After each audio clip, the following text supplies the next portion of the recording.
There are 8 bear species alive today. Some are massive tanks. Some are sneaky forest ninjas. And then there's one that I honestly still don't know how it exists. This is going to be a 2-part series where we break down 4 bears an episode. And we're going to give them a power card, ranking them on 5 different categories. Strength, pure muscle and bite force. Survival skills, how well are they adapted to their environments? Ferocity, how aggressive and straight up terrifying are they? Their diet, how versatile and effective their eating habits are. And the last one, danger to humans, how much of a threat do they actually pose to us? Each category will be scored out of 10 for a max total of 50 points a bear. I'm going to go over a bit about each bear and their stats. Then at the end of each segment, we're going to give them their power card ranking. We're going to cover 4 this episode and 4 next episode. And at the end of the second one, we'll have a conclusion on which bear is best.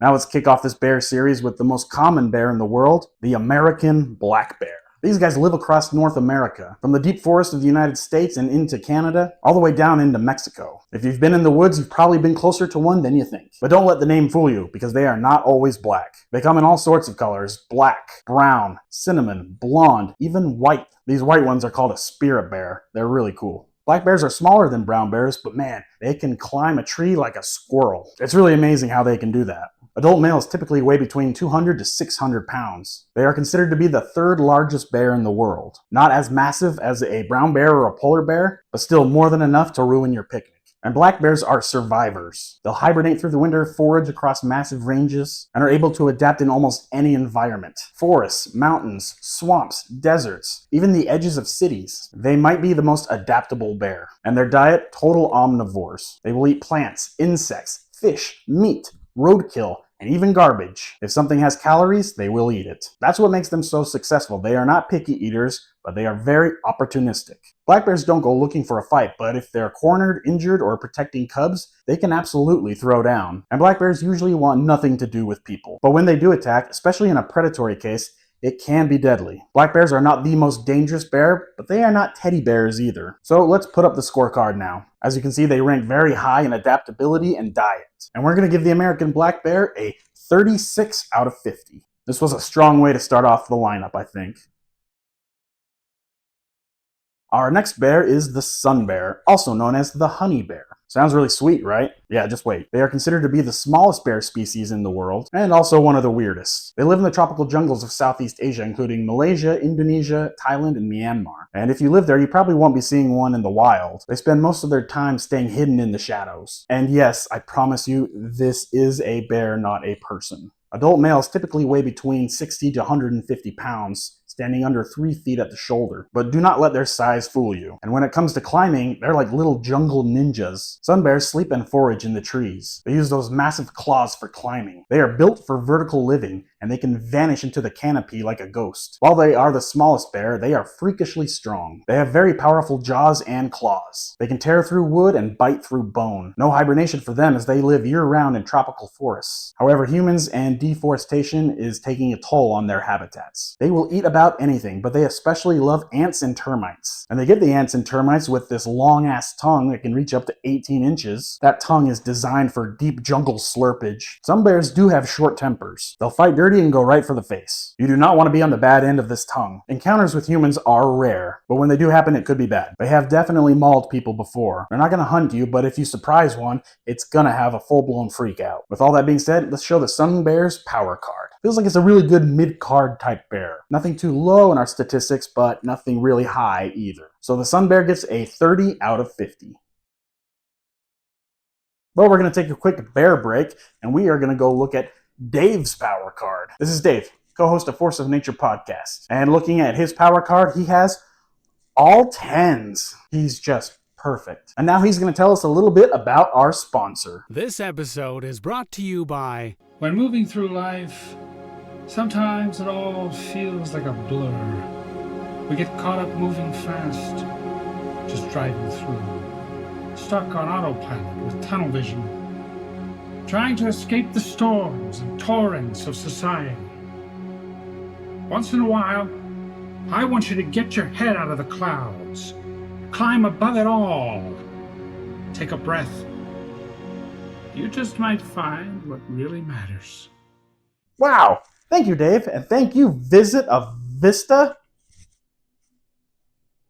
Now moving on to our next bear. This bear is the one I bet you know least about. This is the spectacled bear. They are the only bear species that live in South America. They roam high in the Andes Mountains, from Venezuela, Colombia, down to Peru, Bolivia, and even Argentina, often living at an altitude over 10,000 feet. They're elusive and shy and built for the high altitude living. You know Paddington, the famous bear? He was a spectacled bear. Spectacled bears are excellent climbers. They build nests in trees and sleep up high where they are the most comfortable. I think I accidentally put down all the best climbers on this episode on accident. Males typically weigh a little over 300 pounds. They're not the biggest bear out there, but they have that mountain-adapted frame, so lean, solid, and built to climb steep terrain. They're not a tank, but they're also not weak. They're very good at adapting. They can live in cloud forests, grasslands, and rocky slopes. Flexible, low profile, and built for the high life. They're mostly herbivores, with 95% of their diet being plant life. But if they want, they will go for insects, rodents, or even some livestock if they need to. They are very calm and cautious, only getting defensive if they absolutely need to protect their cubs. It's not a rage machine, and it doesn't have to be. And when it comes to danger to humans, they are going to rank very low. There is only one recorded human fatality from a spectacled bear, and it was because the bear fell on top of a guy after it got shot. So let's take a look at the spectacled bear's power card. While they do have a really high survival skills and diet rating, all the other categories are pretty low. So we are giving the spectacled bear a 26 out of 50. He just wants to be a peaceful survivor up in the clouds.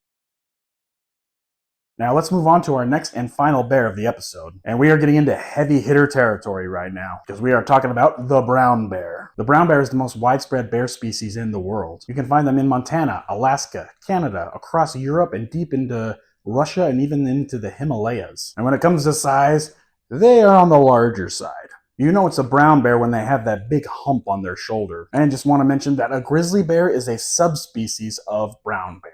Adult males can weigh anywhere from 600 to over 1,200 pounds. They've got the size and they've got the weaponry. They're not just big, but they have claws like knives and an overpowered bite force, along with an incredible nose. Size-wise, these bears can flip boulders. They can even break a moose's back with one swipe. You do not want to be anywhere near a brown bear when it is having a bad day. They have a very large distribution, so that means that they thrive in tons of different environments. Forests, tundras, grasslands, they can even be near cities. They hibernate through winters, have large territories, and can adapt to nearly any climate across multiple continents. Brown bears are true omnivores. They eat berries, plants, salmon, elk, insects, and anything else they can. And a lot of it depends on their environment where they live. Kodiak bears will specialize in eating salmon. Bears in Montana will specialize in eating berries. It all just depends. Brown bears are aggressive and territorial. Doesn't matter if you're another brown bear or prey, they can be one of the most ferocious animals on the planet if they want to. With their size and weaponry,